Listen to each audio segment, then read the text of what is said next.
Vipkai? Sup, Jason? How are you doing? Stretch. It's hot in Berlin. Really hot. People are sweating. And look at you in a blazer, man. What's hey up man, with... it's 8 degrees, raining, and dark where I live. Really? Well, I got dark, enough sun for both of us. You can have some. Here, I'll throw it to you. Okay, ready? Here we go. Here we go. Catch it. Catch that sunlight. Catch that Berlin sun. How's everybody doing out in chat? We had a little hiccup there, but hopefully we're good and we're live and you can hear us. Can we get a thumbs up AOK audio check out in Twitch Sunday Night Fights chat land? Everybody's coming back in. All right. Creator was just streaming.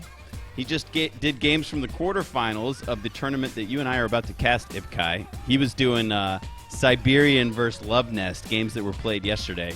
And the first one of those two was a very nice game. He was doing that on his stream. Creator of Rewind Events in the chat. Shout out to Creator, up-and-coming tournament organizer. We want to support him as much as we can. Hello, man. Good work so far. You know, hopefully we'll see more stuff from you in the event, you know, in the future. It's always nice to have more event organizers about. So, yeah! More events. We'll Speaking of more events, Ipkai, holy smokes, Alienware Cup, what up? What a surprise. Yeah. Where'd that come from? Damn, Alienware Cup, thousands of dollars into the CO2 scene. Loving it. Yeah, you know. Hopefully it's the beginning of more things. Do you know what I mean? Yeah, you keep teasing your own little Zuzah. What do you feel like? Someone stole your thunder or something? Look at Ipkai. He's like, Alienware, Schmalienware. He's like, wait till I drop my bomb. No, I'm just kidding. I don't want to build you up too much because then, you know. But no, it's pretty awesome. 1,750 euros. That's like $2,200. So that's a big European tournament. And then $1,500 for the Americans. So we're gonna have a sweet tournament. It's gonna be like 3 weekends, and it starts. I think it starts like next week, June 7th or something. It starts, and then it runs the next 2 weekends. So props to Alienware. 1v1 tournament. I think it's gonna be awesome. I'm excited. It's also double elimination, so yeah. I think people aren't familiar with that format. But make sure if you get knocked out, don't go, oh man, I'm out. You still got a chance to play. So yeah, you know, and I don't know if they're gonna seed it. So you might see like Jesulin and Twister in round 1, but with double elimination, it doesn't really matter because the loser can go down and then kick ass through the loser's bracket and come back and they can play again in the finals. So I mean, like if you're listening and you signed up and you know you lose your first match, don't give up straight away because you know don't like just think, oh man, I'm out. Don't at all. You're still in. Double elimination. That means you can take one loss and still win the grand finals. So yeah, that's gonna be new for you guys. We don't have a lot of experience with that in this scene, but I tried to get it to work, but most of the time when people lose, they just like quit. It's good that they're doing it over 3 weeks, so they have time because the lower bracket gets quite huge. I mean, it takes a lot. There are like 12 rounds in the lower bracket. You know, I mean, it's gonna take some organizational whatever. But their site looks like I mean, they've been hosting CS:GO tournaments and Team Fortress tournaments and. So their website's already hooked up. The tournament software's there. I think you know it looks pretty good so far. Although I have to publicly say I have to criticize that finals map choice is terrible. If you guys are listening, anybody from Alienware, Sega, Relic, anybody, you got to reconsider having the finals on Minsk and Langorskaya Winter. I mean, SNF 5 Game 5 was on Langorskaya Winter, and I regret it to this day. So don't make us go through that again. Please pick better maps. Take Kolodny Summer. Take Langorskaya Summer. You know, these are the most popular maps. Please reconsider your finals map choice. So, all right, I've said my piece, Ipkai. Yep. No, speaking of maps as well. Yeah. The new maps from the contests, they're going into the ESL pool. I made a news post about it. Sweet. Really, really easy to download the maps. I even made a collection, so all you got to do is go to that collection in Steam and then, not even in Steam, just in your browser, and then click the subscribe to all button. While you're signed into your Steam account, and that's it. And so next weekend, ESL has the next 2-on-2. That'll be Cup number 6. And in Cup number 6, there are 3 new community-made 2v2 maps, right? Yep. Yeah. I want to cast games on those maps. That sounds really exciting. They're all really good. Overgrowth is really nice map. Kinaruka, I'm not sure I'm pronouncing it properly. That one's a really good one. And the derailment of DR2240, I think, which is like a train wreck map in the winter. Very nice map. Looks very nice to play. Give them all a go. Some of the unpopular maps got removed. Minx Pocket, Road to Kharkov, and Crossing in the Woods. They got removed from the Too 2v2. small for 2v2. Good choices. Yeah. I am behind you. I support that completely. And, after we see some tournament games on these 2v2 maps, if they're great games, then that's even more encouragement and more support for Relic to actually consider putting them into Automatch. And that will be, that will be the ultimate achievement, is to get more community maps into Automatch and spread out the Automatch pool. That's what everybody wants. All right, so Ipkai, tonight, what's on the table? I can take us over to the brackets. I know they haven't been updated yet, but here we have the brackets for the brand new Cup number 1. This is the one-on-one Cup number 1. Why don't you tell us how it's been going so far? Okay, so we played rounds 1 and 2 yesterday. Funnily enough, there was only one person who didn't show up. He checked in, but then he decided not to play for whatever reason. But that's really good. So at the top we had first match was Jesulin versus Oso. I will never call him Jesulin. I don't know. That might be the right way, but I'm just not going to do it. Jesulin. Yeah. He played there and he won. Then he went on to round 2. Yeah. Then we had in the next game down. Next game down, it was Brian versus Paradox. Brian from Ireland, Paradox from Korea played each other. Paradox won. So Jesulin played Paradox, and then Jesulin beat Paradox. Okay. And so Jesulin is in the semi-finals. Right on. So he's playing against Twister. Twister beat Festive Long Johns and then Shui to reach the semi-finals. And so what happened with Von Ivan and Shui in round 1? Von Ivan, well, what happened was Von Ivan was in the chat. He said he checked in, and he did check in on the site, and he was there. They were ready to go. Then he just went offline. And we're like, oh, man, what happened to Von Ivan? So I said to the guy, it's actually 15 minutes. If they don't show up in 15 minutes, you can call a no-show, and then, I can put you through. And the guy said, no, I'll wait for Von. He's reliable enough. So funny enough, Von came back in time. And then they started playing a game. Is this going to be a really long story? No, but just Von's internet just croaked. Oh, okay, all right. So that's a shame. So that didn't couldn't play. Actually really happen then. It was just Von losing internet. Yeah, Okay. his internet just blew up. Basically. So that's the top half of the bracket, and that's what we're going to show you first. And we actually, the players are in game right now, but we got them to send us the games one by one. So we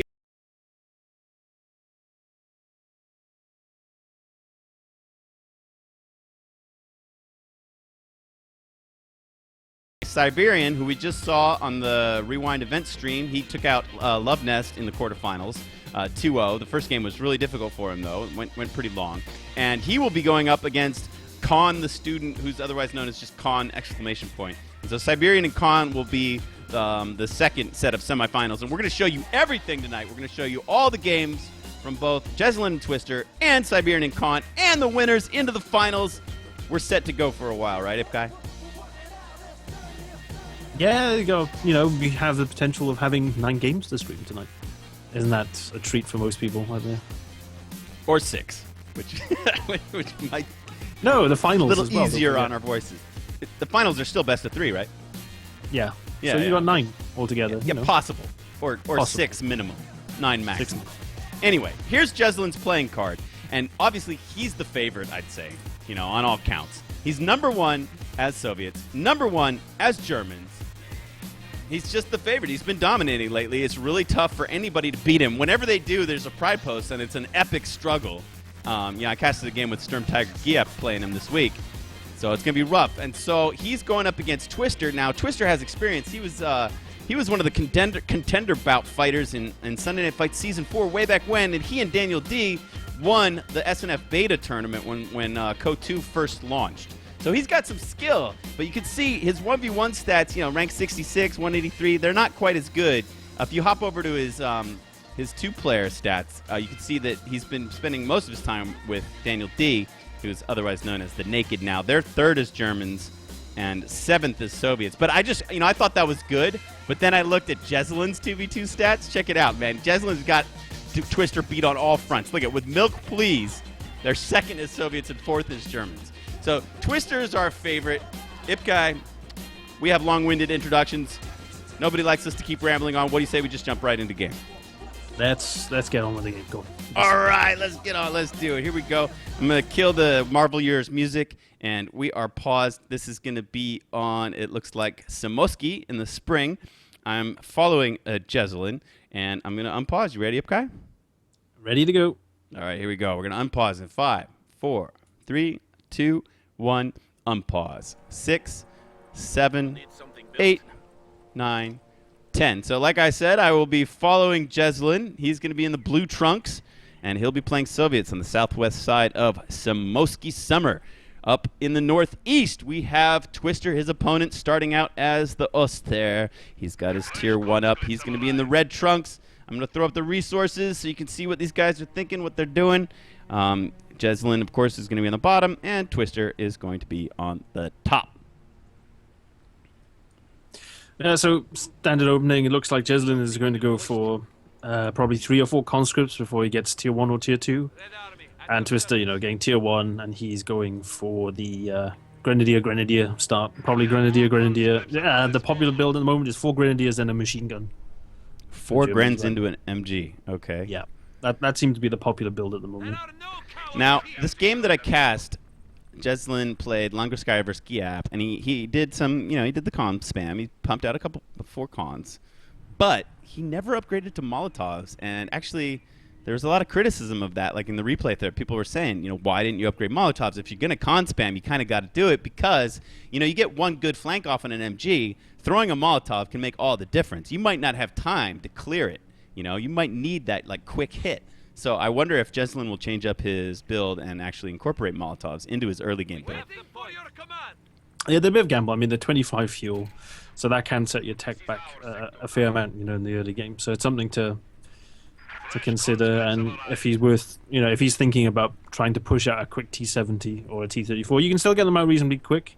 You can get them out around the 10-minute mark. The T70, that is, and that's still a nice window for you to cause some havoc. Twister's going to hop in this house. That's going to extend his line of sight. Interestingly enough, when you're in a building that's 2 stories tall, you actually see more because the idea is that when you're higher up, you can see further, you can see over more stuff. And but Jesulin's just going to take a look from this house, and he sees that. Twister's going to take a look from the house. He sees Jesulin's engineers capping, but he's also going to see these conscripts coming into the center. Now it's going to be time to fight. He considered trying to get some cover, but yeah, I don't know. His Grenadier positioning so far hasn't been so great. He's been running around in red cover. He finally finds a nice spot behind this truck. And the conscripts that are on top of the VP cap point, they're actually not in a good spot. They're sort of... Yeah, right? They're just standing out. I mean, you don't get... It covers directional in Code 2, so when you're standing in front of a wall, you get no benefits. Yeah, you need to be behind it. The object that grants cover has to be between you and the other squad. So Twister went Gren MG. He's going to get this MG set up now. He's going to try and get some control over the mid sector. He can be aggressive with the MG. He's a bit forward. My prediction was on. Jesulin is upgrading Molotovs right now. A bit too late for that squad, though. They have to he was a little over-eager. Either he moved in too early or he just got caught in a bad spot, but if he could have waited just a few more seconds. Now he's got Molotovs. Let's see where he pulls the trigger first. Now, remember, an excellent tactic is to surprise a player and throw a Molotov in 2 different places on the map at the same time. Let's see if Jesulin can pull off some craziness like that. I wouldn't put anything past this top ladder player. Well, this 4-man constant squad probably can't... Well, he's going to try it, but you got to be really careful because they're so low health, they can die before they're able to throw the Molotov off. So he's got conscripts in the church, and the conscript squad is coming in for the flank on his MG. Oh, right, well, that first Molotov was so bad that I wish he hadn't even thrown it, because he basically just gave away that he had Molotovs and got nothing in return. Now he started to throw and then he canceled it. The MG moved away, but Grins are all still there. He keeps starting to throw. Now he's finally thrown it, and that hits one Gred squad pretty head on, and that Gren squad is really hurt, man. They are limping and bleeding, and they're being flanked somehow. Jesulin, has got units behind him. Twister, he had a chance to garrison the house, but he fails to grab it, and now those engineers are probably going to get eaten up pretty quickly by all of Twister's Greds. Yeah, they're low health. He'll probably leave with about 1 guy, 2 guys. Yeah, so he retreats. So he's got to go back to base. He's got healing, so reinforce, heal up. He might need some mortars maybe, or a sniper now. Twister has gone for 3 Grens and 2 MGs. So that's another build I've seen. I mean, I saw Barton use that a lot as well. the 3 Grens, 2 MG, so that's quite a flexible build as well. Twister's also getting minesweepers as well, because mines are very potent against infantry. The Soviet mines, at least. All in all, I'd say that was an excellent start for Twister. Yeah, he's done well. You know, he's still got his fuel, and he'll probably be able to tech up. Yeah, he's teching up now to tier 2. Is he already? Wow, okay. Yeah, so we'll see what he... I mean, usually after the 4th unit, you can usually get tier 2. But he went for 5 units in tier 1, and he's probably just going to... I'm not sure if he's going to go to tier 2 or if he's going to go straight to tier 3. We'll wait and see what he does. If he gets enough control, it might be worth just trying to ride it out and see if you can get to tier 3 first before you get the tier 2 building then. All right, well, here comes the second big early game engagement. Jesulin's trying to keep from getting capped off of the left side of the map. I mean, he hasn't even connected the ammo over there, so it wouldn't be a huge loss. He does have a bit of map control around the south, just strat points, though. And, you know, Twister's really strong here. And I think that, you know, without some kind of other unit like a mortar or perhaps even a sniper, I think Jesulin's going to have a lot of difficulty getting out of this. He does have 1 conscript squad flanking around above the church. But look at Twister's micro's good. He's microing that MG, getting to a better position. Yeah, Jesulin is building a mortar, so yeah, he's going for that now to try and help him with these. All right, it's a tier 2 mortar. Or nice riflemen. Wow, those conscripts got just chewed up in the church. Can you say that? Chewed up? Chewed up? They got chewed up. MGs against buildings, very good. So it's a strange difference in the new game that's actual like a proper way to counter units and buildings. Just put the MG on them. Before that's something you'd never want. It's okay. It depends. If you use the MG at max range, yes. But if you're close enough to be shot at, no, because the squads in the building will probably kill your MG, depending on how many windows are also facing them too. Because the MGs take they've got an extra 25% accuracy on them, so small arms units are really good at killing MGs and mortars as well. So what do you think of the manor bunker in front of Jesulin's base? It's almost like CH1, isn't it? The old Semoski pin, Semois pin. Yeah, it just needs to, I find it interesting that Jesulin never capped the ammo in the north, and you know Twister probably doesn't know that. So I mean, it wouldn't make a huge difference if he actually got the cutoff or not. There's nothing to cut off right now. There isn't. But Twister's, playing a bit risky. He's got very low health units in the mid. He's only just started building tier 2 now. But if he had his half track out a bit earlier, he could have reinforced a lot of these squads, I believe. And now, do you think it was just the manpower to build that bunker that prevented him from getting that half track out?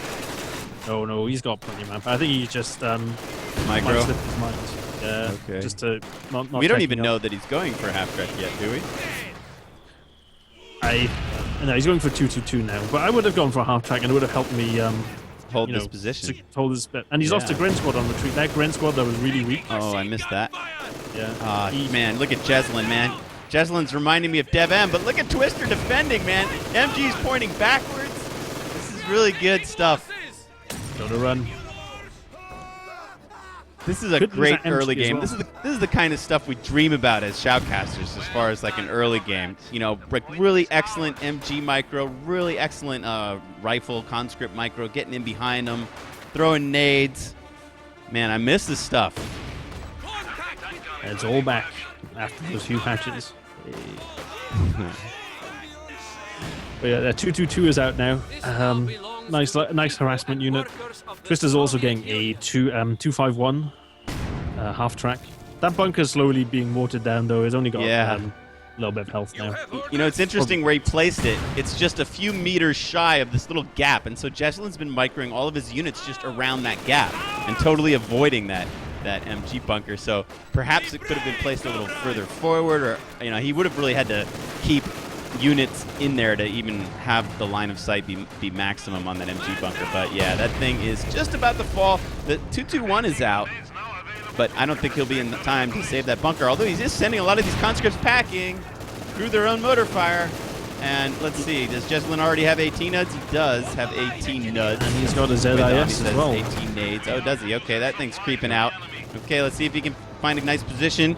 The 222 is upgraded to a 221. He's got the cannon on top. He's working on these engineers. That bunker is still there, surprisingly. Finally, it falls. The mortar got it. Oh, he's got to be careful. This 222 is in the arc, but the 222 cannot see it. Fog of War! Oh, but now he sees it. Now everybody sees each other, surely. Come on. Oh, Twister. First shot misses. Twister got a huge break there that the first shot just totally missed. Huge break. Massive break. As well as that, the health did get increased on that thing, so it doesn't get one shot by AT guns. So, you know, it's a little bit easier to keep alive with respect to AT guns. But Twister's getting control back in the mid now. The MG's in a weird spot. I don't think he can actually shoot at anything in that position. Because he's behind the hedge. I think he's shooting at these conscripts that are by where the well used to be. Now it's really getting hot and heavy in the center. Let's go full screen, folks. Check it out. Code 2.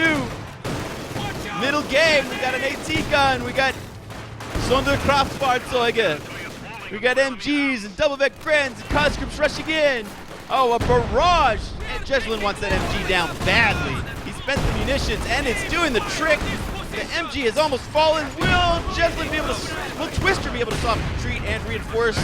Is yet to be seen. All of the squads are really hurting. The Grens are down. The church is in bad shape. The Grens are trying to hide in the church. They've almost got no help. There's 2 squads down to 1 man. He's got to get out of there. He does get them out. What's going on back here? Why did the AT gun have to fall back? I guess maybe Twister was moving around to the north on him. I think so. He's got that 222 like flanking around, and he's got a Gren squad there as well. They could get a cheeky rifle nade off and kill some guys on this Ziz gun crew. Twister's also it's there. Do they have Viz? I don't believe they do. You could watch Twister with Fog of War on and let us know what it's like. Yeah, you can see them now with his vet Grens. Now his not vet Grens are flanking around the back. Yeah, he's gonna come in there. Ooh, man, oh man, oh! Whoa! Conscript Squad almost falls. Here come the flanking Grens. Let's see if they do launch a rifle nade. Oh, one comes from right from the front. Conscripts are gonna fight off the flanking Grens, but the head-on Grens managed to clear the Zis. That's going to cost manpower. Jesulin's going to have to get on that and sacrifice some guys. We have a second Ziz coming out from Jesulin, and man, he is under such great pressure. Trying to keep this strap point in his own possession, trying to get out from his base. Here's another barrage from the Ziz right at all these Grens and this MG. Twister micros out of the way. The vetted conscripts are coming in. They're going to get in that house. Twister somehow has been able to soft retreat these units to get reinforced by the Sonderkraftfahrzeuge, and he's never had to hard retreat. I couldn't believe it. I mean, there were points there where his squads were just near dead. They must have been limping, crawling, band-aided up, bleeding out their ears, but somehow they got reinforcements, and they've managed to hold the front line. He's been able to do like some very good Samoski pinning going on right here. Been really good play by him. Yeah, he's finding these funny angles with the MGs, right? Look how he's pointing the MG practically directly at the house, but because the MG42 cone of fire is so wide, he's able to switch left and right and fire both sides of the house. Really nice placement. Nice use of the Grens. You know, you got the combined units, you've got the half tracks. I suppose he could get a mortar if he wished. You know, it might make it a bit easier for himself as well. Yeah, that's the only thing he can't really counter right now in regards to Twister. But I mean, the Grens have cleared the AT gun again, and right when that happens, the 222 comes hopping in here, and he's laying in heavy cannon rounds against those conscripts, and they're on their bellies. They got MG fire, they got 222 fire. We got one conscript squad coming around. He gets an 18-8 off, but that's not going to do it. He's going to need more than that. He's going to have to get back on this AT gun. And, you know, it's interesting. Do you think, I mean, Jesulin's pretty much forced to fight for this point. What do you think of sending some kind of troop around the bottom with a minesweeper, perhaps, to harass? I mean, doesn't he need to do that at least with a squad or two? Yeah, he needs to get in a different way, you know, because that side is actually quite open. So, obviously he doesn't know that, but... yeah, it's quite bad just trying to go through the same land bridge. And Twister's been doing really well. He like rotates the grenadiers out, so like he sends the weak one back to the half track, and then he sends a strong one forward, and he just rotates his men around. Man, so look at this cone of this one MG. You know, he turned all the way to the right, to shoot at these conscripts, and they were never even able to get an 18 nade off or anything. I mean, Jesulin was preparing a 2 conscript flank around the north-hand side, but he never got it off because there was MG fire all on top of him. And look how aggressive this 222 is being. He's getting fire in on the mortar position on the other side of the bridge, and just Twister's trying to steal the Zis right when the Sherman Lend-Lease comes out. Hello, what's up, Mcha? Mcha's coming out, and he wants to deal with this 222. He's about sick of this thing. Let's see if he can chase it down and kill it. There's one very good shot, one more. And he gets the kill, but these Grens on the stolen Zis are firing at him. He's looking for cover behind the hedgerow. Some more Grens are coming in, and if they get a Faust off here, this could be trouble. There's the Faust. More shots from the Zis coming in. It's down to 2 men, though, but he's got a pack backing it up. Oh, and he called in a strafe as well, so the infantry support's going to be messed up first. Oh, it's a bandit! Worse than just losing it outright, it's a bandit. But it's in a very interesting place in no man's land. Wow, Jesulin throws in the towel. Jesulin goes GG at 16 minutes. I did not see that coming, Ipkai. I'm calling that an upset right here. I did not see that really coming. Well, he did really fucking. Oh, sorry. Excuse my French. He did really well in that game. I have to admit, I saw the size of this replay, and I thought that Jesulin was going to stomp Twister's face. Wow. That was a really nice play, though. Really nice German, like, stranglehold on the middle. I'm trying to get a shot of the strafe plane coming in, the Junkers. He's coming in. Yeah, that's rough. When you're in Samoski and you're in some kind of pin, that strafe ability is just the absolute killer. Look at how it's just suppressing all of Jesulin's infantry as they try to come out across the bridge. It's even working on the mortar. All these guys are on their bellies. You just can't move. We saw this a lot in Sunday Night Fight Season 5. We saw, a player leading and then just pretty much putting the checkmate on with the strafes as soon as they're unlocked and preventing the player from coming back out of his base. Wow. Ipkai, do you have a second replay yet? Let me bring us back to I've linked it to you. The commentator splash. All right, we're going to get that loaded up. Not a bad way to start, huh, folks? ESL one-on-one Cup. It is on, baby. You're in the right place. Stick right here. Let's see if Jesulin can even it up and force this series to today's game. We'll be right back.